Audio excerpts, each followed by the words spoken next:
Amen. On peut le remercier. Il est près de nous ce matin. Il est ici avec nous dans la salle. Il est avec toi, même si tu ne le sens pas. Dieu est toujours là, il est toujours présent. Excellent, super. Puis est-ce qu'on peut remercier l'équipe pour la louange ce matin? Merci. Vous voyez, on remercie Jésus, puis après ça, on fait ça. Okay? On remercie les gens. Super. Hey, vous avez une belle semaine? Oui. Hey, quand il fait beau comme ça, hier, il faisait fret, par exemple. Faisait beau. Oui, l'après-midi, il faisait plus beau.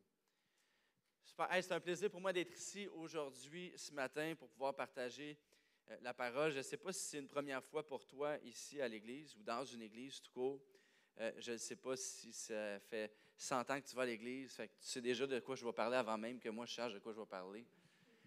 Donc, avant de faire peu importe ce qu'on fait, la routine, de venir ici dimanche, je vais prendre un instant, on va prier rapidement pour pouvoir disposer nos cœurs et laisser la place à Dieu au-delà de ce qu'on connaît, au-delà de ce qu'on vit aussi en ce moment, que ce soit bien ou que ce soit difficile, que le temps puisse s'arrêter et que Dieu puisse nous parler. Amen? Amen. Seigneur Dieu, on est ici, assis aujourd'hui. On reconnaît que tu es présent parmi nous. On reconnaît que ta parole est efficace, qu'elle parle, qu'elle est vivante. Peu importe la façon dont on est entré ici aujourd'hui, on s'en remet à toi et on veut sortir d'ici, sachant que tu as été élevé, tu as été glorifié, tu as été placé au centre, mais non seulement ça aussi, Seigneur Père, que ce que tu veux faire en nous puisse prendre place. On remet tout ça dans tes mains. Amen. Amen. Amen. Super. Eh bien, ce matin, on continue dans une série qu'on a débutée il y a quelques semaines sur ouvrir la porte. Hein? On ouvre la porte. Je ne sais pas si tu étais là le 21 décembre avec Pasteur Michel, avec moi et Andréel aussi. On a parlé de la nouvelle direction de l'Église. Hein? On élargit l'espace de la tente. On frappe sur les piquets un peu plus profond. On va établir les bases un peu plus, mais aussi, avec ce qu'Andréel a apporté, il y avait une tente sur le stage. On ouvre la porte. On ouvre la porte parce que pour certains, ça fait longtemps qu'on marche avec Dieu, puis il y a certains endroits dans notre vie où est-ce que dans notre relation avec lui ou avec les autres, il y a des portes qui se sont fermées à cause de la blessure, à cause de la familiarité, peu importe les raisons, des portes qui se sont refermées, et pour certains, une porte qui n'a peut-être jamais été ouverte. Que ce soit au travers de différents sujets spécifiques, eh bien, on va entrer dans les prochaines semaines dans différents sujets qui vont intentionnellement nous remettre aux bases de ce que c'est d'être ici ensemble à l'Église. En fait, ce que c'est d'être l'Église. Je ne vais pas à l'Église, je suis l'Église. Amen. L'Église, ce n'est pas juste le dimanche matin. L'Église, c'est moi puis c'est toi. Fait que, je ne sais pas pour toi, mais moi, le reste de la semaine, je ne le passe pas dans un cercueil. Je vis. J'ai quelque chose qui se passe dans ma vie, j'ai un horaire. L'Église, c'est moi et c'est toi à chaque jour de nos vies. L'espoir du monde, nous reflétons notre lumière dans le monde dans lequel on est. Amen. Ce matin, on va regarder ensemble un verset, Matthieu chapitre 4, verset 4, ici à l'écran, qui dit « Jésus répondit, il est écrit, l'homme ne vivra pas de pain seulement, mais de toute parole qui sort de la bouche de Dieu. » L'homme ne vivra pas de pain seulement, mais de toute parole qui sort de la bouche de Dieu. Le titre du message ce matin de mon partage est « Ouvre la porte à sa parole pour toi ».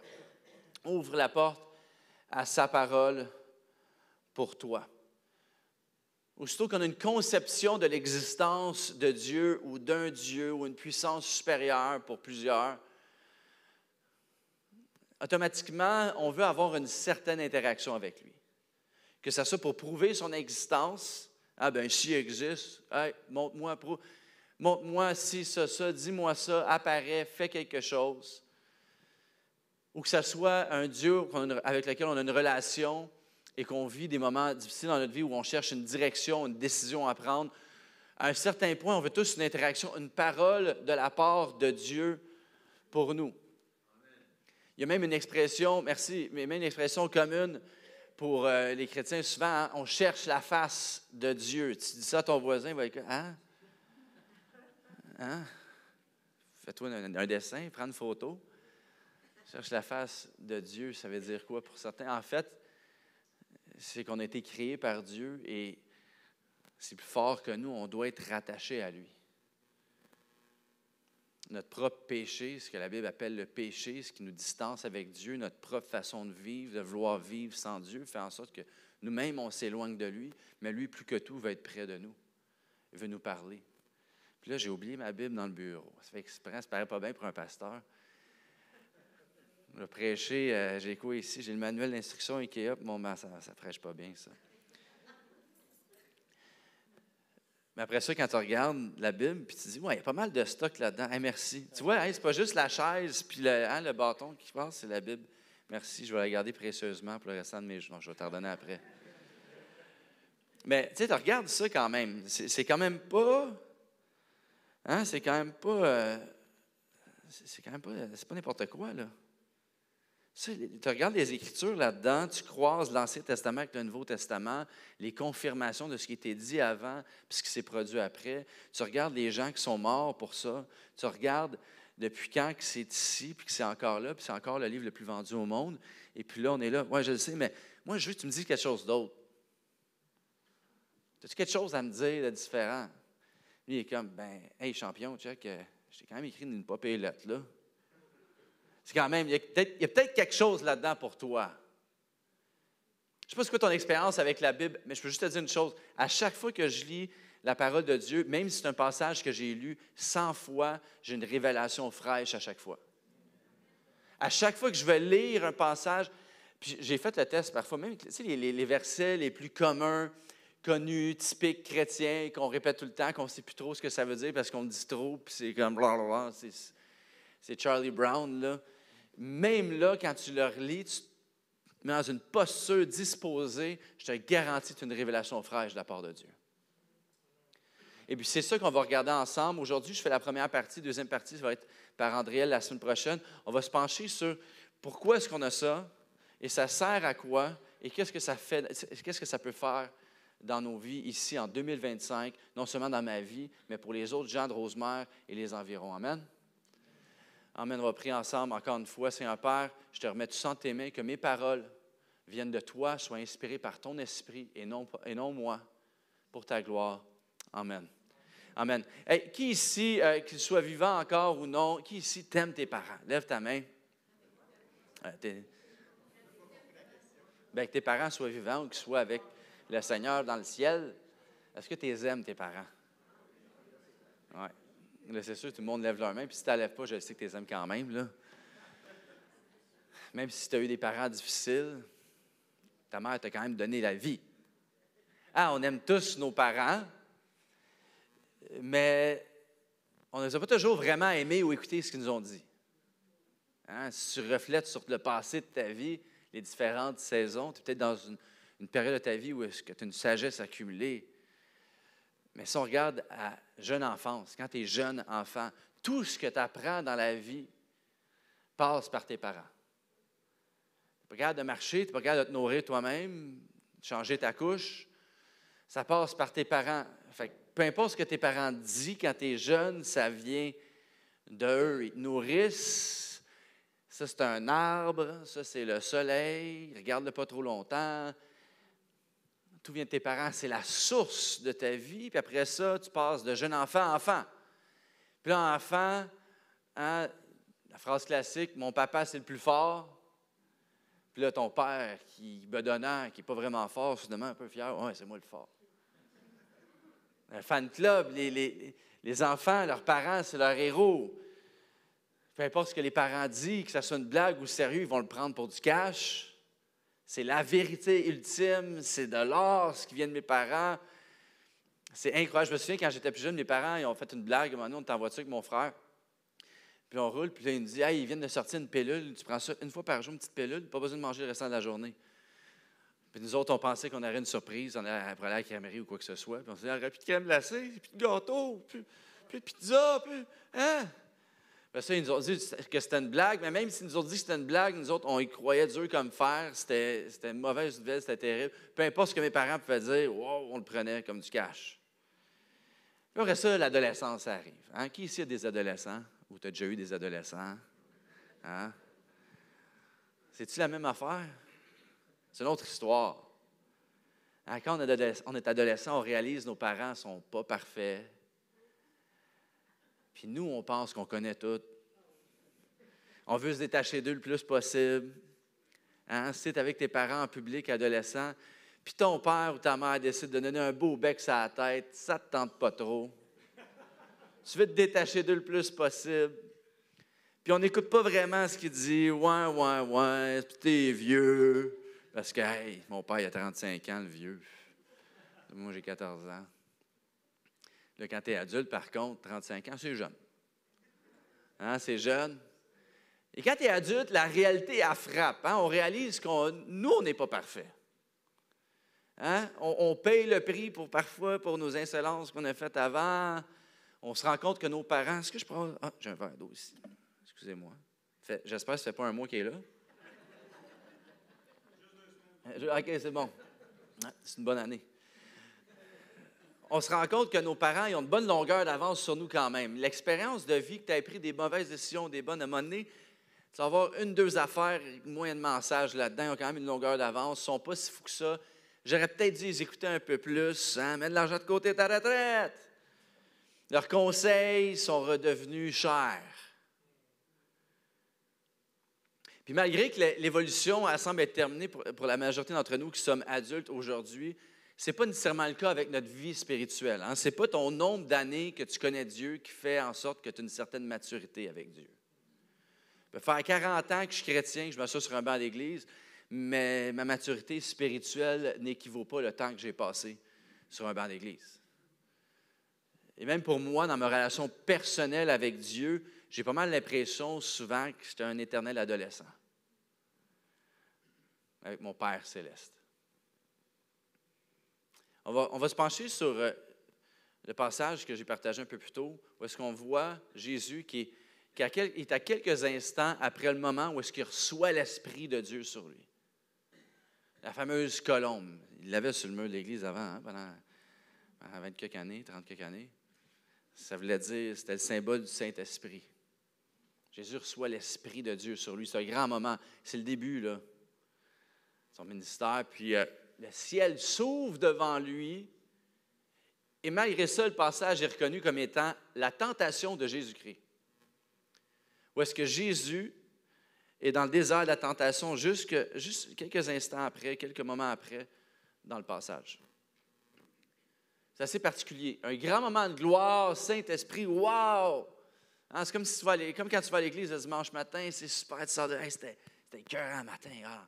Juste en rentrant, la manière avec laquelle ils m'ont regardé avec un beau sourire, wow, je savais que ça allait être écœurant. Puis après ça, c'est Olivier qui a prêché. Il a parlé de gratitude, là. C'était drôle, c'était bon, c'est venu me chercher. Ah, 8,9 aujourd'hui. Puis là, tu t'en vas à la maison, puis là, tu te fais couper sa route par quelqu'un qui a un poisson sur sa voiture en plus. Ah non, c'est monsieur un tel de l'église en plus.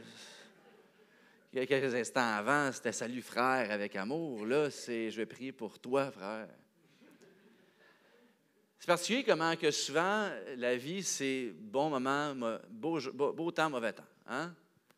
C'est comme un cycle. Particulier comment souvent on peut se sentir passionné en feu pour Dieu et que c'est bizarre, c'est là que la tentation arrive juste après.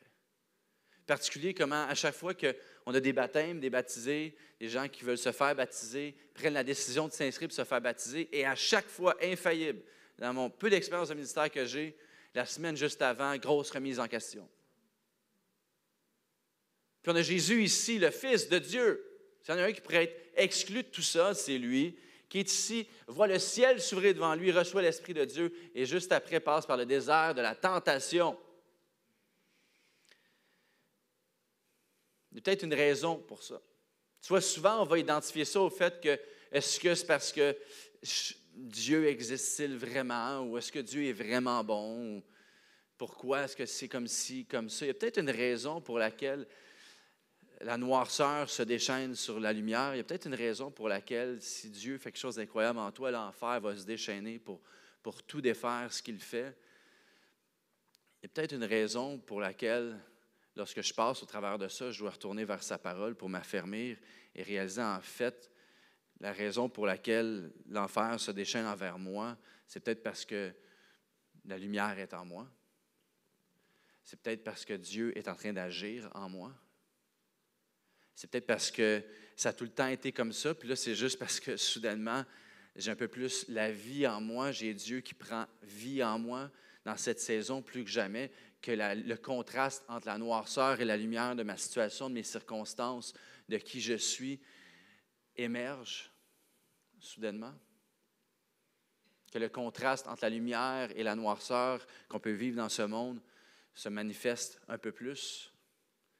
Et on voit une discussion ici entre Jésus et Satan, l'ennemi de nos âmes. Si on regarde au contexte du verset que j'ai lu, on voit une discussion entre les deux. Et ce que Satan ici fait avec Jésus, c'est qu'il offre une autre alternative, une solution, une provision autre que celle du Père, autre que celle de Dieu. Et ce que Satan mentionne à Jésus, ça semble même logique et banal. C'est pas comme s'il est en train de dire à Jésus, va faire des atrocités. Non, non. Ce que Satan offre à Jésus, ça semble utile, ça semble même bien. Et en fait, c'est la raison pourquoi c'est une tentation. La tentation, ça va tout le temps être attirant. Ça va être tentant, hein? C'est logique. Ça serait un peu contre le principe qu'une tentation, ça ne soit pas trop attrayant. Ça semble toujours plausible même bien. Je dirais même qu'en 2025, la tentation pour nous aujourd'hui peut même être traduite parce que la Bible déclare être comme un temps où est-ce que le bien est devenu mal et le mal est devenu bien. Mais ultimement, plus qu'une conversation d'un instant ou une action d'un instant ou d'une saison, le fameux duel entre Jésus et Satan peut être traduit pour toi aujourd'hui, sachant qu'il n'y a aucune circonstance, aucune tentation, aucune situation dans ta vie qui est étrangère à Jésus. Qu'est-ce que Jésus a vécu, il l'a vécu pour toi afin que tu puisses avoir la vie pleine, éternelle et abondante en lui. Et la réponse de Jésus ici, ça dit tout par rapport à ça. L'homme ne vivra pas de pain seulement, mais de toute parole qui sort de la bouche de Dieu. C'est un duel entre Jésus et Satan. La réponse de Jésus, un duel entre le physique et le spirituel, entre le temporel et l'éternel.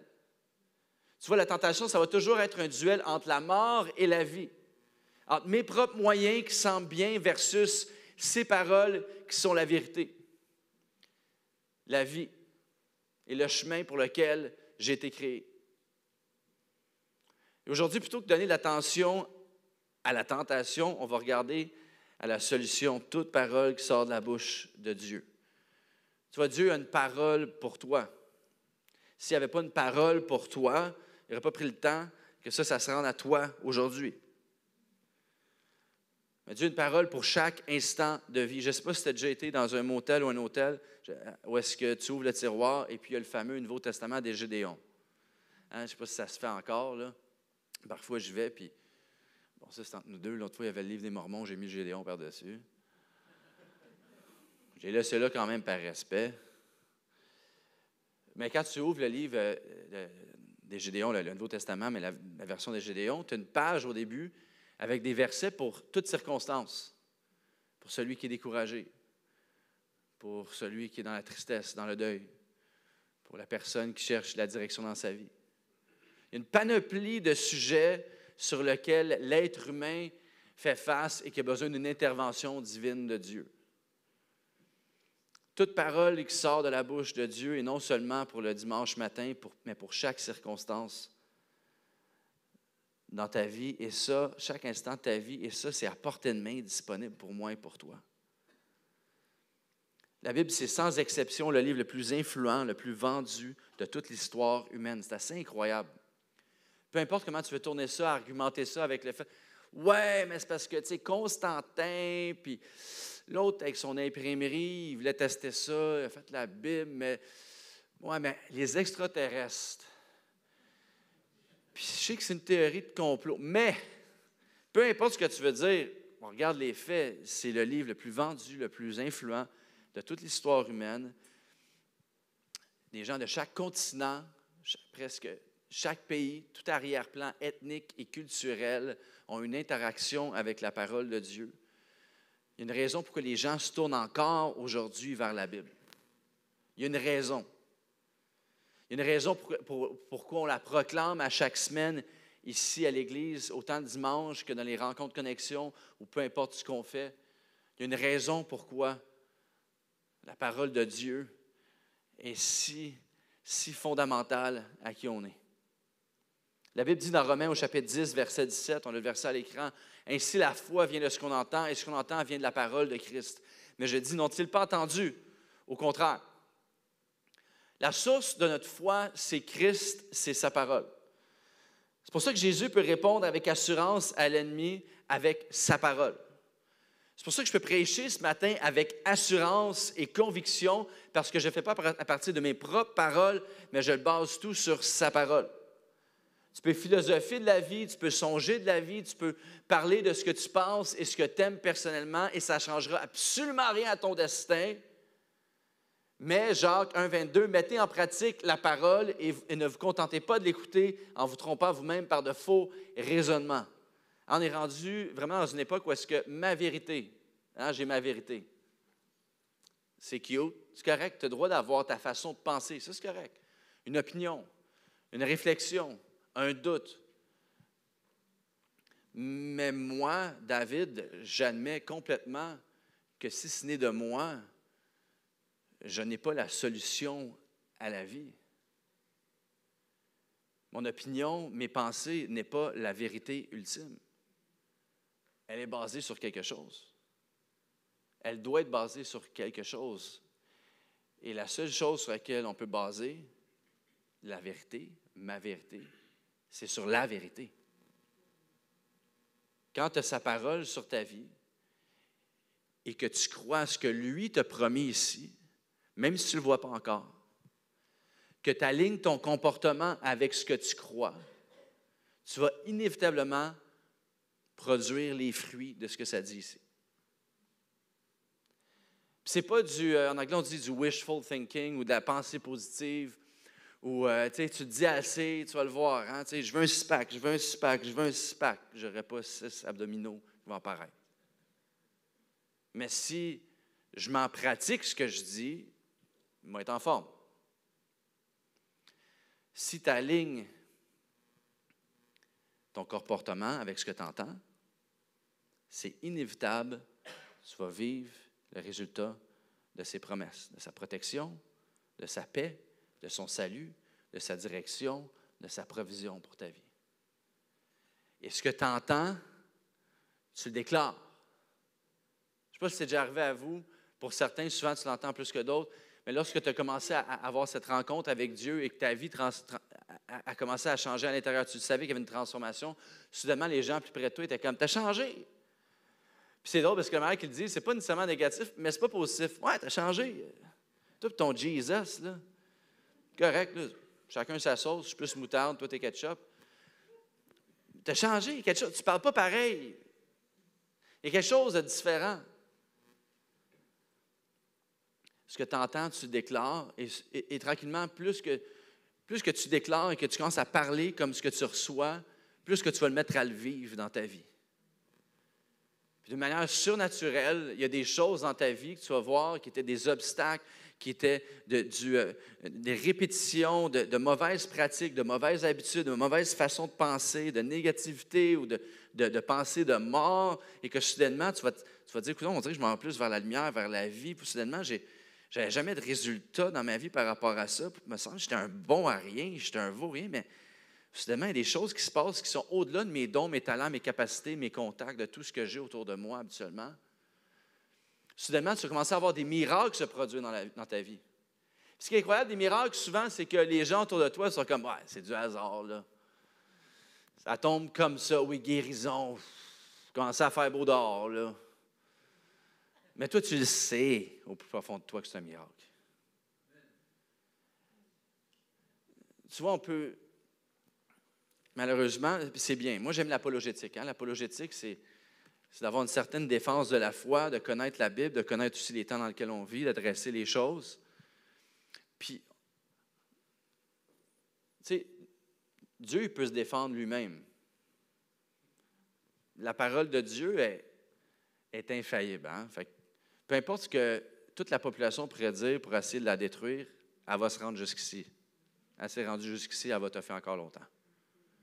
Dieu est plus concerné que toi, tu sois transformé par la parole que tu essaies de transformer les autres avec la parole. C'est quand que nous, en tant que chrétiens, soudainement, on va commencer à vraiment vivre la parole de Dieu, qu'il y a peut-être d'autres gens autour de nous qui vont commencer à la vivre aussi.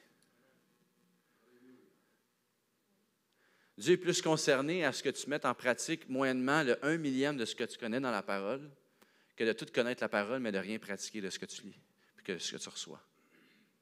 Une révélation de Dieu vaut 1000 informations sur Dieu.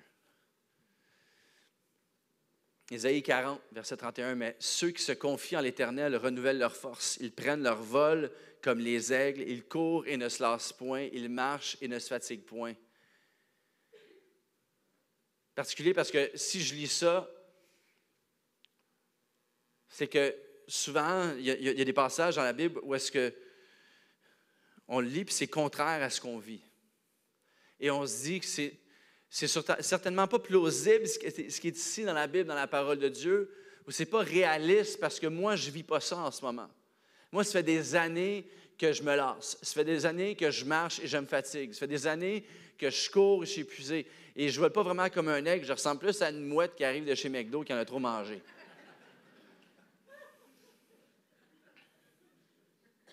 Tu vois, il y a des passages dans la Bible où est-ce que tu vas dans les psaumes, tu vas te reconnaître pas mal des fois.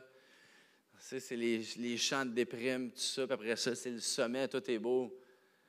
Mais beaucoup de moments où est-ce que c'est comme ça, puis la foi est basée sur ça ici. Donc, si j'ai ma voiture le matin et que mon mariage ne va pas bien et que je commence à réciter la parole, continuellement, mais ceux qui se confient en l'Éternel renouvellent leur force. Mais ceux qui se confient en l'Éternel renouvellent leur force. Peut-être qu'à un moment donné, je vais commencer à me confier en lui.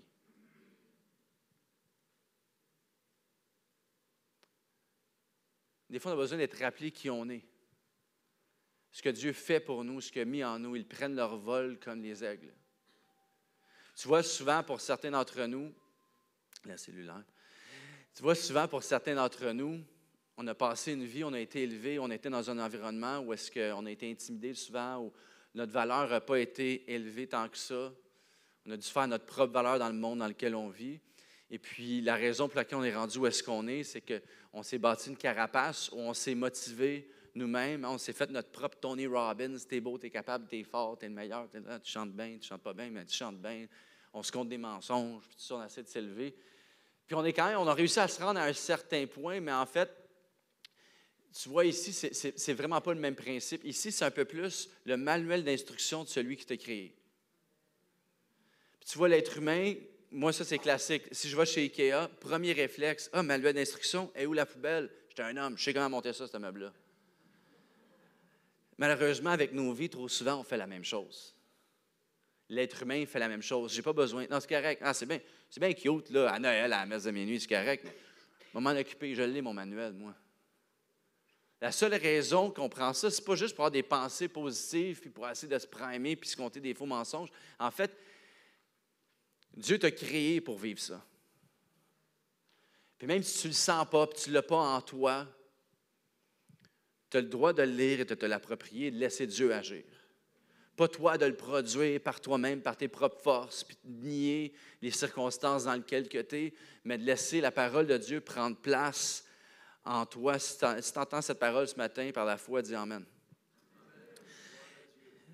Hébreux 4 définit sa parole. Hébreux 4, verset 12, « Car la parole de Dieu est vivante et efficace. » On va regarder ça justement ensemble. La parole de Dieu est vivante et efficace. Premier point, vivante. Il y a seulement ceux qui ont vraiment passé du temps dans la parole de Dieu qui peuvent comprendre cette déclaration-là, parce que la Bible contient la Bible ne contient pas des paroles réconfortantes ou de conseils. La parole de Dieu ne fait pas simplement partie d'une liste de livres philosophiques importants à avoir dans ta bibliothèque, qui paraît bien, qui paraît cultivé. Ce n'est pas simplement un livre qui est intéressant. La parole de Dieu est vivante. Maintenant, ce qui est vivant interagit avec son environnement. Le but de toute chose vivante est de reproduire la vie. Et c'est précisément ce que la Bible fait pour nous. Elle pointe toute personne à la vie éternelle. La parole parle des besoins les plus profonds de nos vies. Elle nous appelle à reconsidérer, à réévaluer, à changer nos vies. Elle est pertinente pour notre situation présente, peu importe ce que la situation peut avoir de l'air. Elle est pertinente, peu importe l'époque où on est, parce que la parole de Dieu est vivante. La Bible dit dans Jean que la parole qui a été plantée dans votre cœur a le pouvoir de vous sauver. Ça ne dit pas la parole a le pouvoir de vous sauver. La parole qui a été plantée dans votre cœur. La parole qui a été plantée dans mon cœur.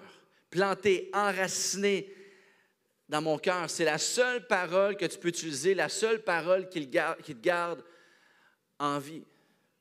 C'est pour ça que l'ennemi va tout faire pour t'éloigner de sa parole, qui va essayer de te distraire, t'éloigner de la vie. C'est pour ça que la première chose que ta chair, l'ennemi de ton âme, veut faire lorsque tu t'assis pendant que je déclare ces paroles en ce moment, c'est de penser à toute autre chose qui a rapport avec sa parole. J'ai-tu mis du déo un matin?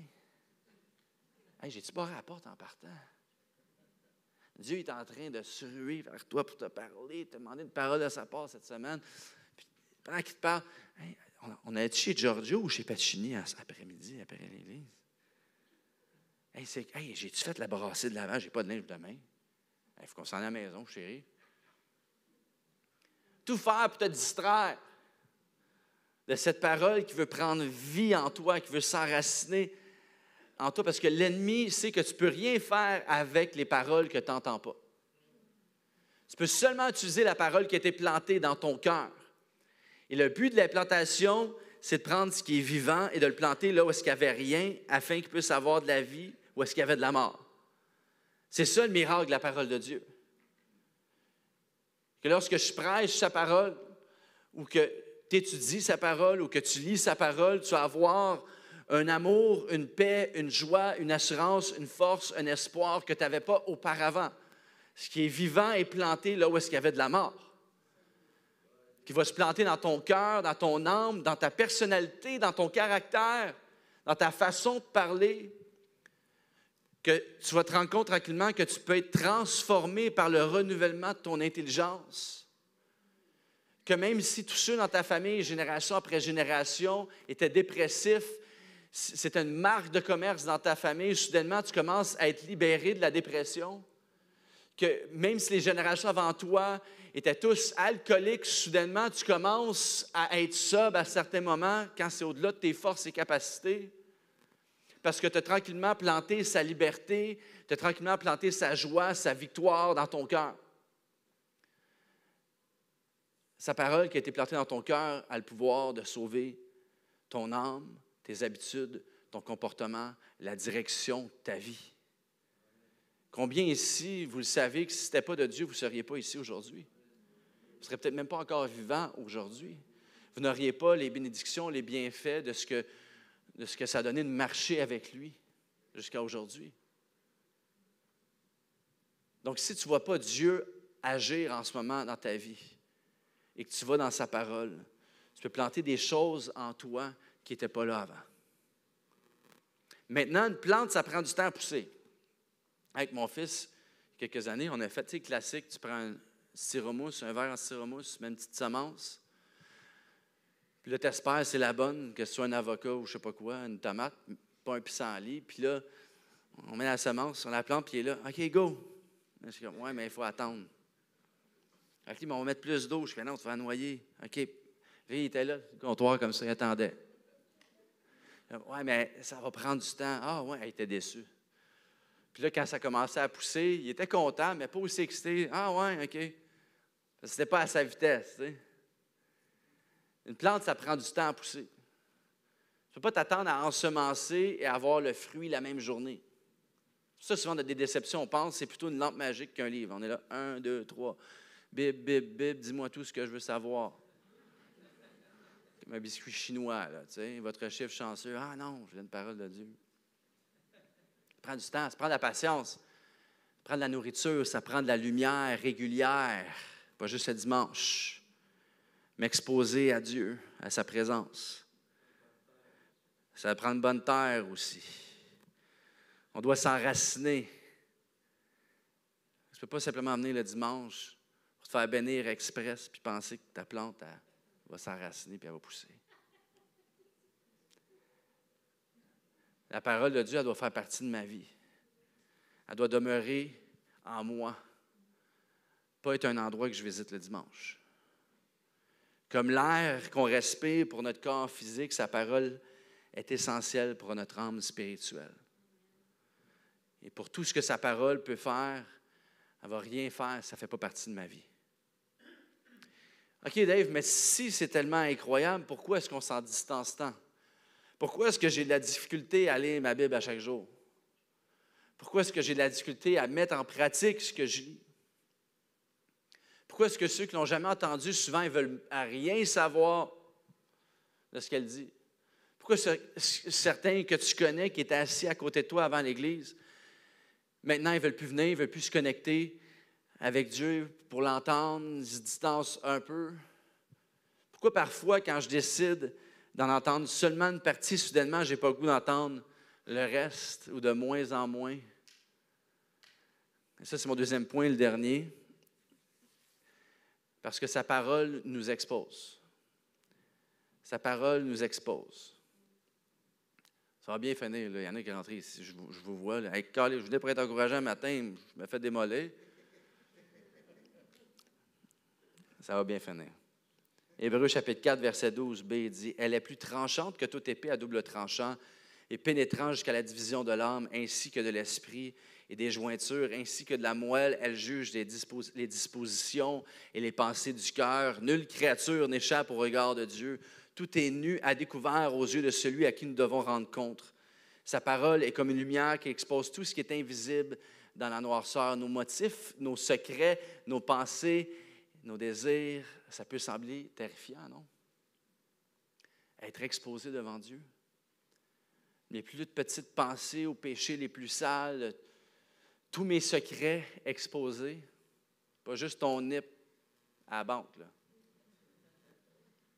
Chaque chose que j'ai fait, que j'ai dit dans ma vie, la colère, l'amertume que je garde à l'intérieur de moi, l'envie que je vis, chaque pensée, chaque mensonge, tout ce que j'ai essayé de cacher, tout ce que j'ai essayé de nier, d'oublier, tout ça exposé non seulement à Dieu, mais par sa parole.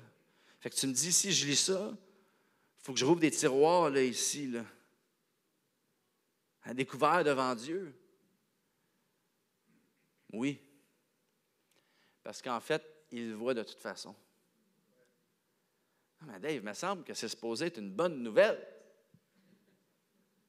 Ça va pas bien un matin. Mais tu peux être complètement en paix. Parce que comme un chirurgien qui éclaire son patient allongé sur la table d'opération pour appliquer le scalpel qui fait mal, mais qui est là ultimement pour apporter de la guérison au corps, la Bible dit que la parole est devenue chair en Jésus, alors que lui s'est allongé à la croix percée pour toi. Sa parole est plus tranchante qu'une épée à deux tranchants, mais c'est appliqué pour la guérison de mon âme. Pour que je puisse être transformé au-delà de mes capacités, que je puisse être renouvelé au-delà de mes capacités et circonstances ou les cartes qui m'ont été données dans la plus grande game de cartes du monde, pour que je puisse être restauré au-delà de mes capacités et de mes espoirs et des choses que je vois autour de moi qui me disent que c'est impossible. Et le plus que tu t'approches de lui, plus tu te rends compte de ton besoin de sa parole, plus que tu en veux. Sa parole nous expose. Et s'il y a quelqu'un qui est exposé devant Dieu, je vais inviter les musiciens à s'avancer, on va aller avec Tu traces la voix. S'il y a quelqu'un qui était exposé devant Dieu, c'était le roi d'Israël, David. Et s'il y a quelqu'un qui était vulnérable et transparent, non seulement Dieu, mais devant Dieu, mais les hommes, parce que tu peux le lire ici dans les psaumes, c'était David. Lui, il n'avait pas peur. Lui, c'était comme, c'est comme si c'était quelqu'un qui exposait ses séances avec le psy devant tout le monde. Ça va mal, je suis plus capable. Pourquoi tu m'abandonnes? Le verset après, merci Dieu, hey, tu es tout le temps là avec moi. Verset après, tu n'es jamais là pour moi. Verset après, tu es toujours là pour moi. ça ne nous expose pas dans une façon pour nous humilier, ça nous expose dans une façon pour nous montrer qu'on a besoin de lui et que lui, tout ce qu'il veut faire, c'est combler le besoin. C'est un Dieu de grâce et de vérité. Vérité pour montrer c'est quoi le problème. Grâce pour dire, je ne vais pas te faire mal parce que mon fils est allé sur la croix pour avoir mal à ta place. Au lieu, tu sais qu'est-ce qu'on va faire? Je vais te ramener à l'intention originale que j'avais lorsque je t'ai créé. Peut-être que tu penses que tu ne vaux pas ça. Peut-être que tu penses qu'on t'a toujours dit que tu ne valais pas ça. Peut-être que tu penses que tu ne vaux même pas la peine que je te parle à toi, mon enfant. Mais moi, je crois sincèrement que ça vaut la peine. J'ai envoyé mon fils marcher sur cette terre, rencontrer tout ce que tu vis, vécu ou vas vivre. Il n'y a aucune situation que Jésus a traversée qui est distante de ce que tu vis aussi. Parce que je t'aime, il y avait une raison. J'ai une raison pour toi et j'ai une parole pour toi. Maintenant, pendant qu'on termine, je vais juste aller à ceci ici avec David. C'est parce que David était exposé devant Dieu, OK? Puis il prenait du temps avec Dieu, il s'exposait, là, lui-même, là, il en voulait plus, il allait à fond. En même temps, s'il y a quelqu'un qui était bien aimé de Dieu, c'était David. Tu te dis, hey, il y en a un ici, là, il montre encore plus son imperfection devant Dieu et Dieu l'a appelé bien-aimé. Plus loin que ça, David, un homme selon le cœur de Dieu. Puis si tu connais vraiment David, c'était pas un bon chrétien dans les sens du terme des choses qu'il fait. Puis il s'exprime à Dieu dans Psaume 139, verset 23. Il dit, « Sonde-moi, ô Dieu, et connais mon cœur. Éprouve-moi et connais mes pensées. Regarde si je suis sur une mauvaise voie et conduis-moi sur la voie de l'éternité. » Tu vois, la raison pour laquelle ça peut être une mauvaise nouvelle, c'est parce qu'on regarde à nous. Mais tout ça pointe à Jésus. C'est pour ça que c'est une bonne nouvelle. C'est pour ça que je peux venir ici ce matin, que je sois une bonne ou une mauvaise personne, ça ne change rien. J'ai besoin de Jésus. J'ai besoin de sa parole. Que peu importe ce que je porte avec moi comme fardeau, peu importe la vie que je traverse en ce moment, que ça se passe vite ou pas vite, j'ai besoin de Jésus. Et en lui, tout est espoir. Lorsque je suis dans la tristesse, j'ai la capacité de sourire malgré que les larmes qui coulent sur mes joues parce que j'ai Jésus, j'ai ses promesses, j'ai sa parole qui est inébranlable dans ma vie et personne ne peut me l'enlever, ça. On va se lever ensemble, on va terminer en prière. Je vais vous inviter à pencher la tête, fermer les yeux, on va prier ensemble, puis on va chanter un dernier chant après. Je ne sais pas sur quelle voie tu t'enlignes aujourd'hui avec ta vie, mais laisse-moi dire que tu peux faire la même prière que David, peu importe où ce que tu es rendu dans la vie, peu importe où ce que tu es rendu spirituellement avec Dieu, que ce soit ta première ou ta 100e fois ici. Sa parole est disponible pour toi. La plus petite lumière dans la noirceur peut faire un grand effet. Et moi, je veux nous défier chacun cette semaine, que ce soit avec l'application de la Bible qui est disponible gratuitement sur nos téléphones ou avec une Bible que tu as chez toi.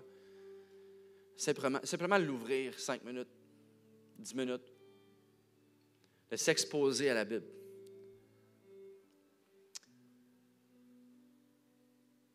Seigneur Jésus t'a dit, une des plus grandes citations de l'histoire, tout est accompli. On n'a pas besoin nécessairement de lire la Bible pour essayer de se rapprocher de toi. Non, en fait, c'est toi qui se rends en nous au travers de ta parole, au travers de la Bible. Cette semaine, Seigneur Jésus, qu'on s'identifie comme chrétien ou non, qu'on soit quelqu'un qui te connaît depuis longtemps, on s'engage à prendre un moment pour s'exposer à toi afin qu'on puisse recevoir ce que tu as pour nous, Seigneur Père. On ouvre la porte à ta parole pour nous. Que plus que jamais, ta parole puisse être personnelle pour chacun d'entre nous. Par ton Esprit Saint, viens parler à chacun cette semaine. Seigneur Père, je prie pour tous ceux qui ont été peut-être déçus ou qui ont reçu une mauvaise perspective que ce que c'est ta parole, l'Église, Dieu ou qui tu es, Seigneur Père. Que cette semaine, tu puisses te révéler personnellement à chacun d'entre nous par la puissance de ton Saint-Esprit, Seigneur Jésus, au travers de la révélation de ta parole. Seigneur Père, cette semaine, je prie pour des cœurs brisés, renouvelés. Seigneur Père, je te prie pour pour des gens qui ont mis de côté l'espoir d'un avenir, Seigneur Dieu, de voir que tu marches avec nous, que tu as une parole pour nous en chaque saison.